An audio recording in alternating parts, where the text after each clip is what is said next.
All you. Well, hey everyone, welcome to another episode of the Real Life Podcast, and we are so glad you're listening, joining in, watching this with us. My name is Dale Satram. I am your host. I'm here with my incredible co-host, Katie Jones. Hello, RLP team. Happy 4th. Happy 4th. So, Katie, what do you guys do for the 4th?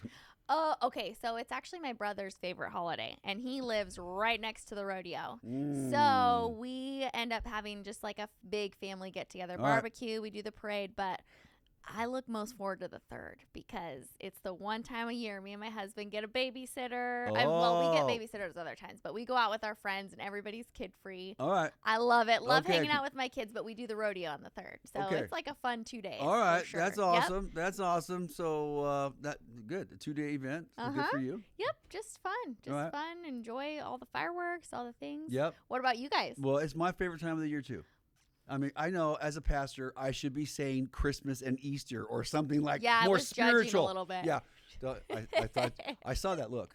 Oh yeah, eyebrow raise. Yeah, I know, but listen, it really is because it's summertime and I love summer. We're outside, the weather's usually nice, and it's all the stuff. It really is. It's all the stuff. The town comes alive. This little town. Week. Yes, it transforms. Right now, okay, if you're not part of Malala, you literally drive down and there are chairs out. Yeah, as of yesterday, which was the 1st. Oh, yeah. People mark their spots for this parade. It's a big deal. Well, the town, it goes from 10,000 to 50,000 people on the 4th of July. That's crazy. It is. It's fun. It's Malala's best day. Yeah. It really is. It is a fun place to be. It's rural America at its best. Yep. And so we go to the parade. And then we go back to our house, and we have epic party because we got the pool and the deck and the kids and the grandkids and friends. Yeah. So we'll probably have close to 40 people at our house. Love After that, so and fun. Then we'll kick everybody out by 7:00 because by 8:00 we go to the rodeo. And then on the 4th. On the 4th, that's right. On the 4th, we'll go to the rodeo. And so it's going to be a long day, fun day, but man, that's the best. If people have never been to a small town rodeo, you're just missing out on something. It's true. I know we have St. Paul; it's really close, but the Malala Rodeo really is pretty good. It is a great event. It's Malala's best time, like you said. Yep. There are times throughout the year where you get caught in a pothole and you're like, where are my tax dollars going in this town? But on the 4th, it melts away. Nothing matters. I distinctly remember. I want to say the parade wasn't canceled in 2021. Maybe it was in 2020, but I distinctly remember it was just the burst of encouragement I needed because everybody came out during that time. It's a town party. People were just so kind to each other. Just proud to be Americans, which, we're going to get into that a little bit. If you're listening and you're like eye rolling because you're like, these are Christian national, let's just hang out with us. We're going to talk about it. Pump the brakes. Yeah, pump the brakes. We're going to get into it. We will. But no, sounds like you guys got good stuff going on. Oh, good stuff. Plus hanging out with the grandkids. And of course, we watch the parade kind of towards the front end. And so the amount of candy those kids get is sick. Yeah, it's just, true. Yeah. America. Indulgence.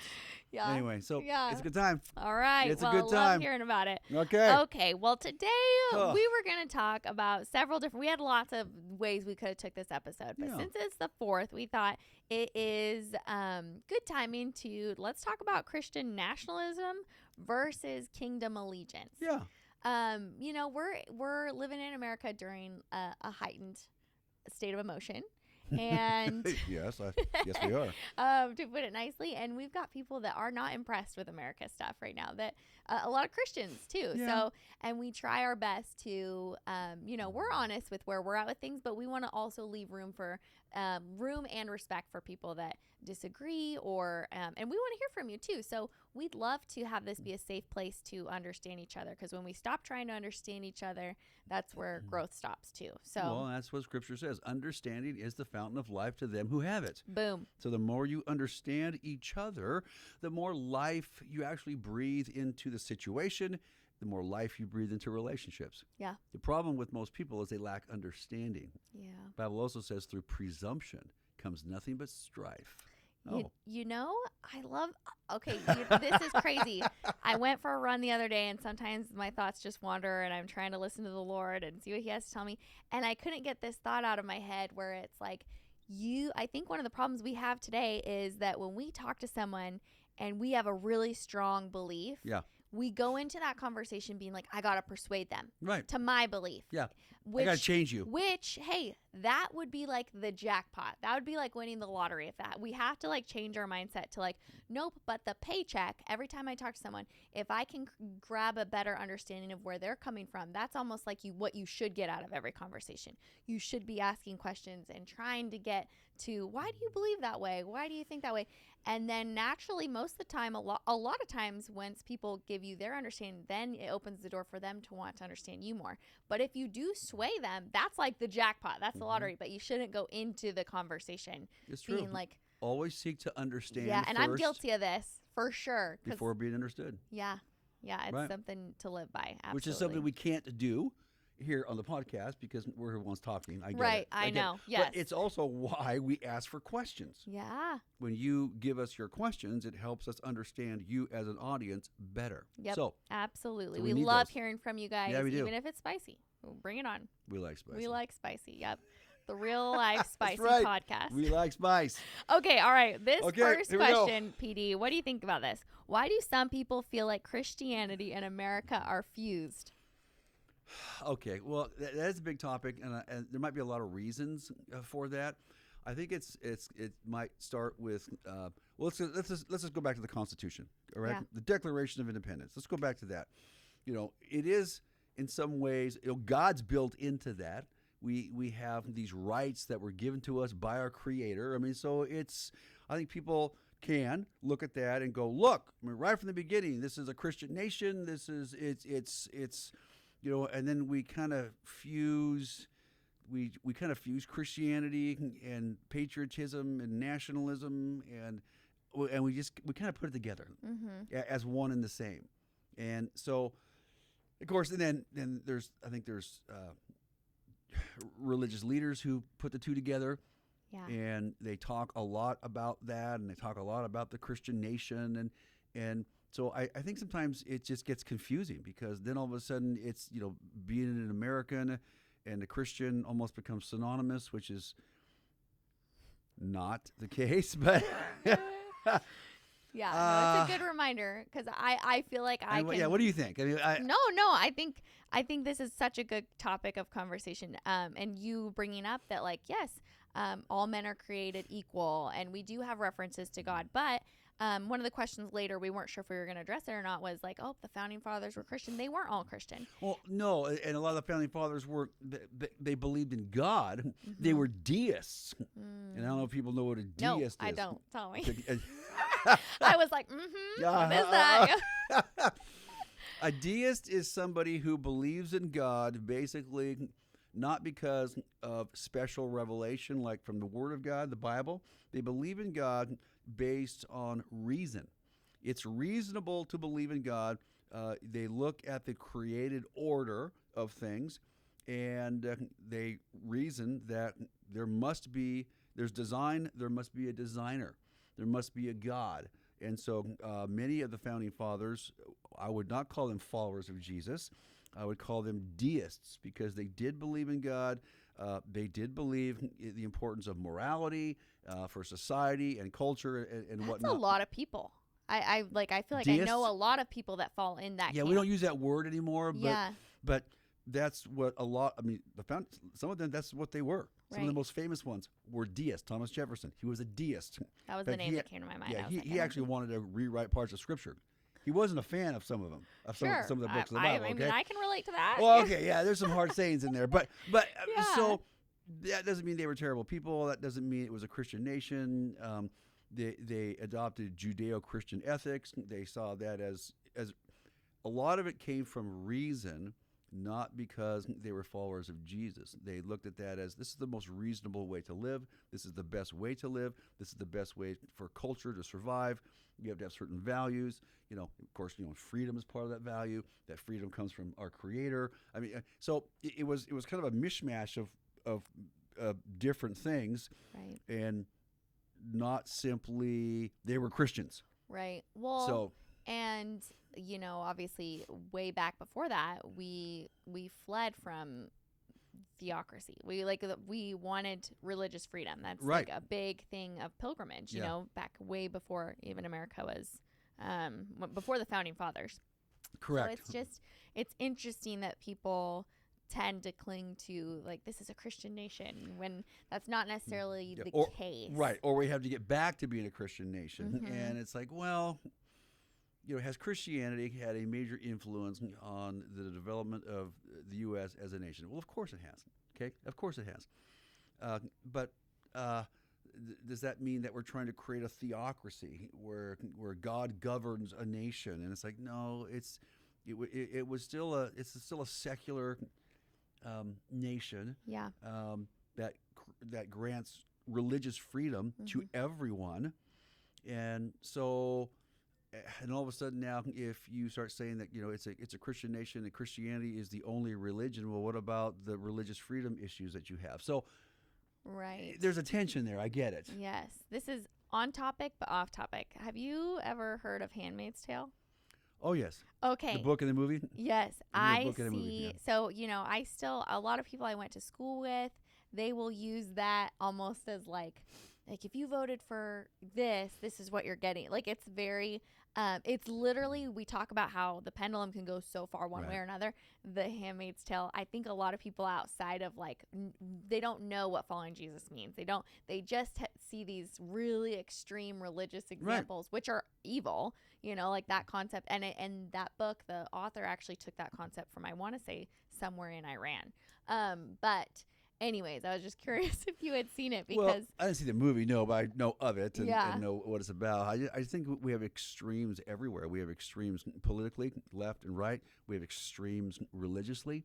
Okay, I think we live in a world of extremes, and maybe in some ways what we're trying to do with the Real Life podcast here is we're trying to bring perspective and trying to bring balance and trying to get people back to. Can we just get back to what the Word of God says and try to put it in real life? Yeah. So, and so here's this issue. And it's the 4th of July, and we want to be proud to be Americans, and there's nothing wrong with that. There's nothing wrong with that. I mean, that's not, the Jews were proud of being Jews. Jesus didn't condemn them for that. We're proud of living in our country, and our country is a great country to live in. Some people who hate America and you're Americans, I'm going to take issue with you. I mean, have you traveled internationally at all? Have you been around the world at all? Yeah, talk about that a little bit because, before we were recording, I showed you this girl I followed. I showed you a while ago, but she had done the same trip, you and Lisa, and she got back and was like, I love America, and she's not even, she's not a political figure. Right. She never talks on political. And the hate mail that she was getting for saying how much she was excited to be back home and loved her country. Yeah. And she's like, I'm not saying it's perfect, but I love and I'm proud of it.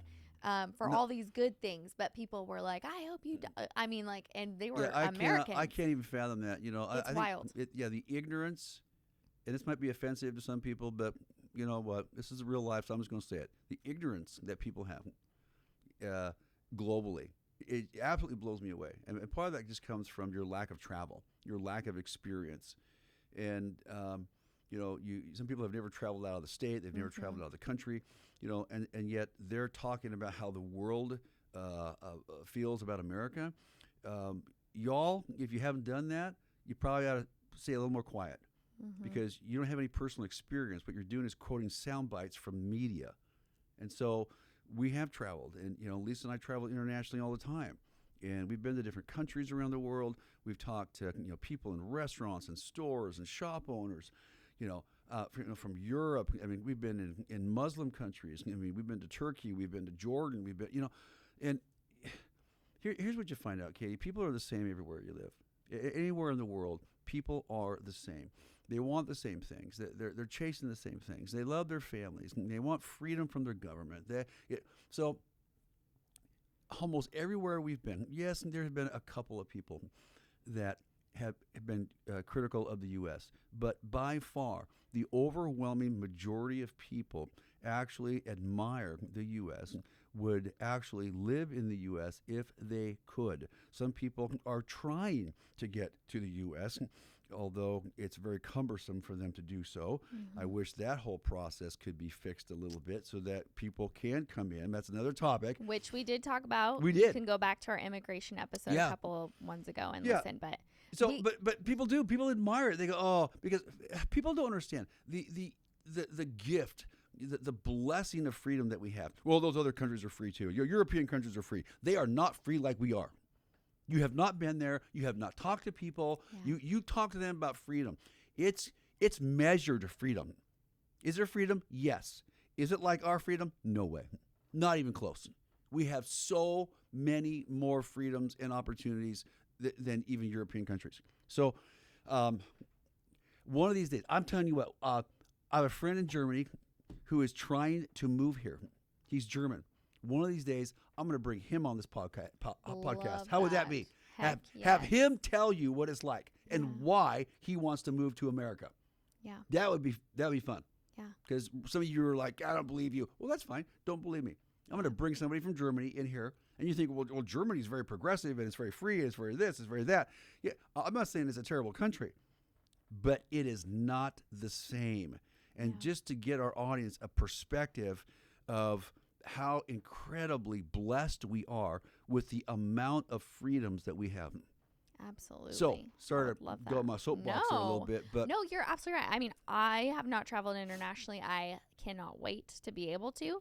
But I think there's so much value in what you're saying. I completely agree, and I haven't been out of the country, so I know that there's so much to tap into.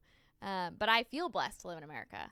I really do. I mean, like we talked about in our immigration episode, we're the number one country that takes in the most immigrants, illegal and legal. We're the number one country. We're not even matched. No. Germany's 500,000, America's 2 million. This is like per year estimates.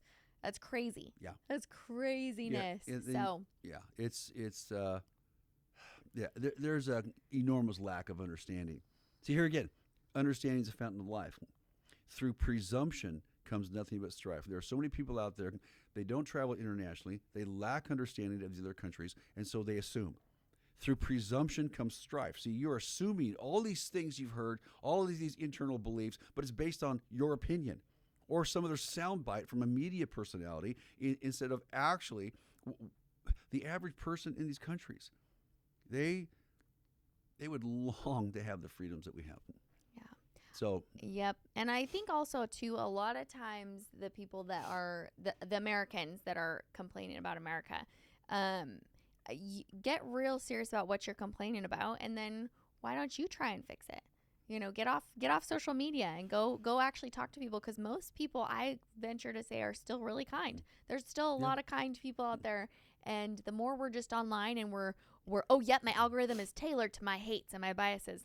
Yeah, I'm so guilty of this, but like the more you get out and just talk to people, most people are pretty nice to talk to. I mean, don't get me wrong, there's some sourpusses. Yes, but around the world. Yeah. You know, around the world, people are nice. People are the same. And you start finding that common ground to talk about. I mean, we've been in Muslim countries talking to talk about a difference in religious perspective. Yeah. But we're laughing and we're talking and we're sharing. You know, and one Muslim guy who was taking us around, we were in Jordan a number of years ago. He was so friendly, and he says, "Oh, you ever come back? You come to my house. I'll introduce you to my family." See, they're just people. Yeah, they're just people. Yeah. So, anyway, and I'm not saying that America's perfect, like you said earlier. And listen, I know there are issues and there are problems, and I'm not blind to them, and nor should we be. I'm just saying, compared to the rest of the world. Yeah. Compared to the rest of the world, there is a reason people want to live here. I can't think of another country that would let you go wave your country's flag in their streets and start riots and burn their businesses down. I can't think of it. But I'm just going to leave that there. You leave that there. Drop that and move away from it, huh? Speaking of this. Okay, I suppose we need to get back to the topic. Right. So we so back to the question, why do some people feel like Christianity in America are fused? I feel like we've addressed this a lot. It's that balance of how much is the government's role versus how much is... Yeah. So lots of times, but this is almost like the other side of it, where it's like, nope, we need to impose our stuff on, like, we're Christians and we're the founding thing, so we have to impose. So it's almost like the opposite side of like, no, the government is supposed to impose my Christian beliefs. Like now it's kind of like a different, if that makes sense. Yeah, I don't know if you're following, but I think there are a lot of Christians out there who want to legislate morality. They want to legislate Christianity. Mhm. I mean, if they had their druthers, it would all be legislated and political. And I think there's just a misunderstanding with maybe what Jesus asked us to do. I mean, Jesus, it's called the Great Commission. We go and we make disciples. I mean, that is the role of the church. I always tell our people that we're the disciple-making business. That's what we do. We're not in the political business. That's not the role. That's why we as a church, we stay out of the political arena. I don't talk about it. We don't let people come in and talk about it. We stay clear. Why? Because we're in the disciple-making business. I don't think that, Jesus really wants us to make disciples through the political process. It's a secular world, a secular government. Jesus never told his disciples to go transform Rome. He didn't tell them to do that. He didn't tell them to go and change the Roman political structure, get rid of the emperors. I mean, no, you just go make disciples. Yeah. You just go make disciples, okay? Now, that will eventually bring transformation in a variety of ways. But the church's focus should be on people. It should be focused on the mission. It should be focused on what Jesus said. But we get sidetracked into alternative ways, and we get caught up in the political process. Every time somebody tried to draw Jesus into a political discussion, he avoided it. I mean, he just went, nah, it's like this. Yeah, what about it? Nah, it's like this. He would just always redirect. No, okay. Yeah. He just... No, I totally hear you. But I also, I struggle with, I'm like, okay, politics matter because a lot of them have bled into the morals, you know. There's a lot of issues that are Christian issues because they do bleed into culture and they affect kids, they affect people. Absolutely. So that's where it's like, I get, but no, I completely agree. Like church is the safe space, you know, that's where we should be able to just be focusing on our relationship with Right. God and navigating that and not be listening to the noise of all the other things. You're right. It's a sacred place. Right. But I definitely appreciate that we have gotten into some of the political conversations because they are important. And I think they are important. And I think then we as believers, you know, what's our role in a democratic republic? Yeah. Where we have amazing freedoms. And so now we start having conversations about should Christians vote? And I'm like, well, why wouldn't you vote? Mm-hmm. You've been given the freedom to vote. And now you can actually vote in a way, the morality, okay, in a way. So here's candidates who support moral issues. Mm-hmm. And so I support them. But that doesn't mean you're trying to turn it into a Christian nation. It just means that, you know, culture does function best with, let's just say, Judeo-Christian values. So not everybody is going to be a Christian who will agree with that. You take the Ten Commandments, for example. Most people will agree life's going to be a little better if people would obey the Ten Commandments. Mm-hmm. Doesn't mean you go to church, doesn't mean this, doesn't mean that, but it's just, you know, this is just basic morality. Civilization has to have a framework for behavior. Yes. You have to have that, or you have anarchy and you have chaos, and you pretty much have the crumbling of culture. Yeah. So fascinating. So, but that's where we get to vote. Totally. And we get to be involved in that. And so I think, though, that some Christians can be more loyal, okay? They can be more loyal to their political party, or let's just say more loyal as an American than they are to Jesus. So I think it's a loyalty issue we have to figure out. You bring us literally right into our next question, Boom. Which was, can loving Jesus and loving your country ever conflict? Well, they can. They don't have to. But I think if you get the two out of order, and there has to be an order, and I think that sometimes, so people can, let's just use wording. I'm an American who happens to be a Christian. Or am I a Christian who happens to be American? So how do you word it? Mm-hmm. See, which is first? Well, I'm an American. No, it as a follower of Jesus, you should be a follower of Jesus first. My loyalty is to Jesus first. I happen to be born in America. I follow Jesus, but I happen to be born in America. I'm not an American first who happens to be a Christian. See the card that's backwards. Because if you say it that way, if you're put in a situation to be either loyal to your country or loyal to Jesus. And if you're in a secular world, you are going to be faced with those issues always, loyalty issues. And well, if you're an American first, you're going to choose that first. And you'll be loyal as an American versus, because sometimes our government will make decisions that will cut across the values of following Jesus. And in those situations, you got to choose loyalties. And this is where things like civil disobedience, or we get back to making decisions where, the government does not get to tell me how to follow Jesus. Jesus says following him looks like this. Government says I can't do it. Well, I'm following Jesus. Yeah. And you accept the consequences. So you got to settle that issue. Yeah. Yeah. I think, Katie. It's a good answer.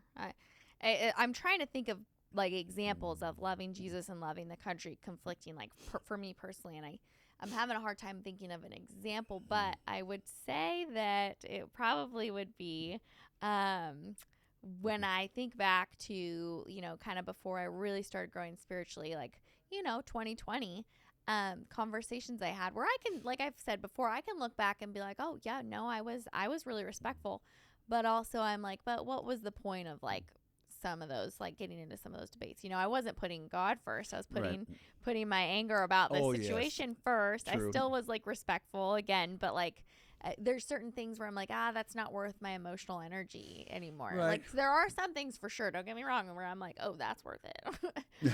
but now you're absolutely right. Like, okay, running it through the Holy Spirit first, talking to him about it. Right. Yeah. Well, we've touched on some of these issues in the past, Katie, where we've brought up COVID, and churches being shut down, and how different churches responded. Am I eventually, once we figured out that this thing doesn't smell right, it was like, really, we're going to let the government shut churches down for, how long was that? Over a year and a half. It was ridiculous. So eventually, we decided to open up the church regardless, and just if we're going to get in trouble, we get in trouble. We reported, yes. Did Oregon Health Authority or whatever it was, did they come and talk to us? Yes. Because that to me was an issue of who are we following? I know that Scripture says obey the governing authorities over you, and you do until the governing authorities tell you that you can't follow Jesus. And that's kind of what they were saying. Churches got to be shut down. No, we have a right to assemble. Not only our Constitution says that, Jesus commands it. Don't forsake assembling together. How do you love people if you can't see them? Okay? It's on and on. So, but Dale, loving people was not seeing them during that. That is a lie, and now we have the data to prove it with all the mental health crisis that came afterwards. So, it's pushing the button. Yeah, I know. Yes. So sometimes there's a loyalty issue. But then it gets messier when we talked about the immigration issue. Yeah.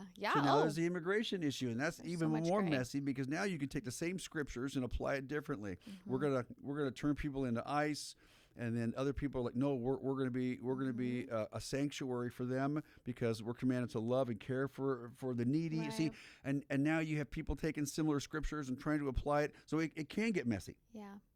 Which is why we should have conversations with each other instead of hurling accusations at each other. Yeah. So it's tough. No, for sure. Okay, so the last question on this one is, how do we raise kids who love people more than flags? And I think you're a great person to answer that because you've got two great kids but you guys are America lovers, but we are. Your girls love people. So what did you and Lisa do? What are some tips? Well, I think a lot of it goes back. Anything that you want to instill into your kids, you have to model. Kids pick up lifestyle. What transfers to your kids is how you live, not what you say. And so, of course, Lisa and I have been involved in serving others and the mission that Jesus has given us. And it has surprised, I'll be honest with you, Katie, it has really surprised me how much that has influenced our kids. Even recently, my kids will say things. Our church is 26 years old now, And I know completely off topic here, but it's difficult to keep a church on track and be highly missional for decades, because churches have a tendency to plateau and what's called they institutionalize. They just become predictable. That's a whole other topic. Yeah.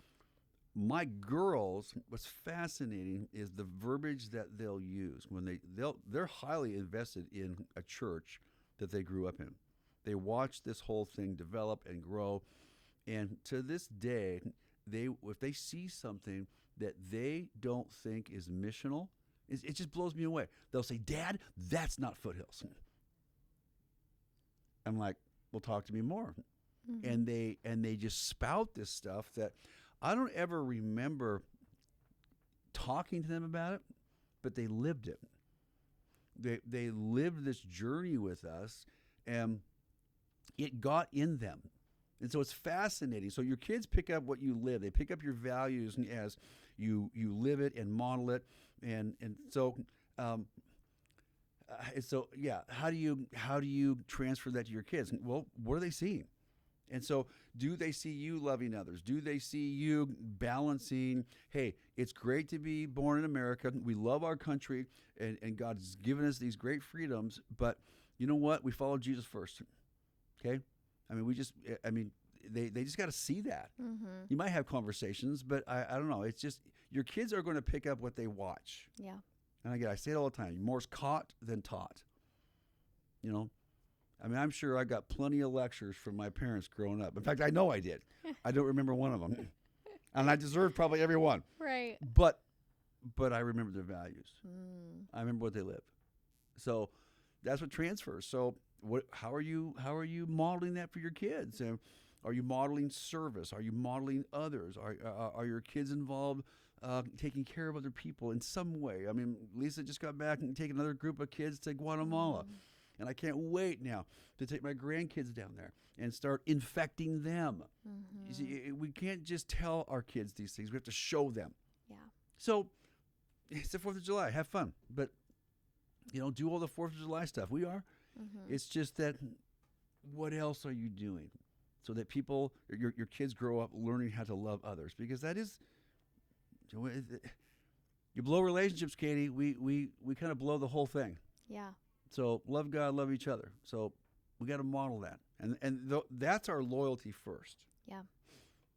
Nope, absolutely.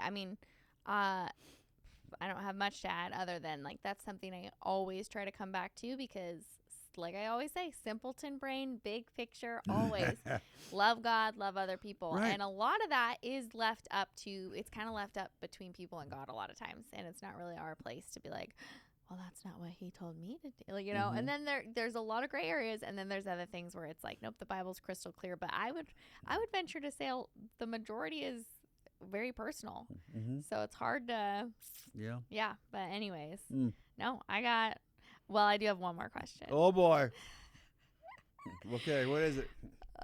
Would Jesus be lighting fireworks or washing feet? What would Jesus Give us do your thoughts, Pastor. On the 4th of July?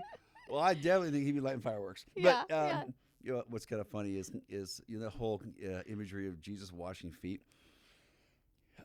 which is powerful and amazing. And he says, "I left you an example, and you should wash each other's feet." We could spend time talking about that. But Jesus washed his disciples' feet. There was 12 people that he did that with. Mm-hmm. He wasn't doing that with the masses. He wasn't doing that with the multitudes. He wasn't out there going from town to town foot washing. Mm-hmm. He was out hanging out with people in real life, in their real cultures. He was connecting with people in what they would normally do. And so what would Jesus be doing on the 4th of July? He would be hanging out with people. He would be loving people. He would be enjoying people. That's what he would be doing. Would Jesus go to a rodeo? Well, why not? If that's where the people were, would he be at a backyard barbecue? If that's where the people were, why wouldn't he? He went to weddings and funerals. And he did this normal. We forget he did normal life with people. And well, of course, then he would be doing normal life with us. Not to be, disrespectful, because I mean, he's God. He's the God of the universe, okay, who came in flesh and blood. But I think that's why God became flesh. Jesus says, "You've seen me, you've seen the Father," and so we can relate to God because of Jesus. He's personable, and so, yeah. Would he be washing feet? Probably not. He would be where he would have the most influence, and that's in real life with others. Yeah, I love that. Well, it's so crazy because that book, the He Gets Us book, I read a couple years back. I loved it so much. My favorite chapter was the chapter of him turning water into wine. And it was like, the imagery we get of Jesus is usually like the somber pictures or him on the cross. And it was like, they are like, picture him laughing, because that's what you go to these weddings, and in that culture they lasted days, and people were having fun, and it was animated, and dancing and enjoying each other's company. And so it really helped me because I love to have fun. And so I think there was always like this slight disconnect of like, oh no, God is somber. And you're right, there's the awe factor we were talking about earlier, for sure, like to be in awe of God. But there's also that piece where it's like, but he cared enough to come down and live certain experiences, and they weren't just they weren't the anxiety that he experienced in the garden. It was like he experienced joy around people too, and fun. So it's just something good to keep in mind. Sure. I agree. So yes, you can invite Jesus to your backyard barbecue. He will be at mine. And he will be happy that we're together as family and friends, laughing and having a good time and enjoying the things that he has given us to enjoy. I think as a dad and as a grandfather, when I see my kids laughing and having a good time, when I see my grandkids laughing and giggling and having a good time, it fills me with joy. It just fills me with a fulfillment. And God has to feel that way when he sees us enjoying life in the right way. We're enjoying each other. We're enjoying his gifts. We're enjoying what he's blessed us with. I think that puts a smile on his face. Yeah. Yeah. I love that. Well, I don't have anything else for you, PD. Do you have anything else you wanted to leave our listeners with? Keep getting some more people to listen to the podcast. There we go. There it is. Come on, help us, folks. Absolutely. We need more. That is the price to listen and be part of the movement. You got to share, put it in your group chat, tell people Happy 4th, here's a gift for you, and then drop this video in there. Exactly. Yes, and if you're just listening on Spotify or Apple, we need those 5-star reviews, so please, it helps us so much. We've got big goals, and we cannot reach them without you. We say it every week, so we love doing this. We love answering your guys' questions. Keep sending them in. And let's just keep that door open of conversation and what it looks like to follow Jesus in real life, and let's lift each other up in it. Let's do it. You have a blessed and safe 4th of July.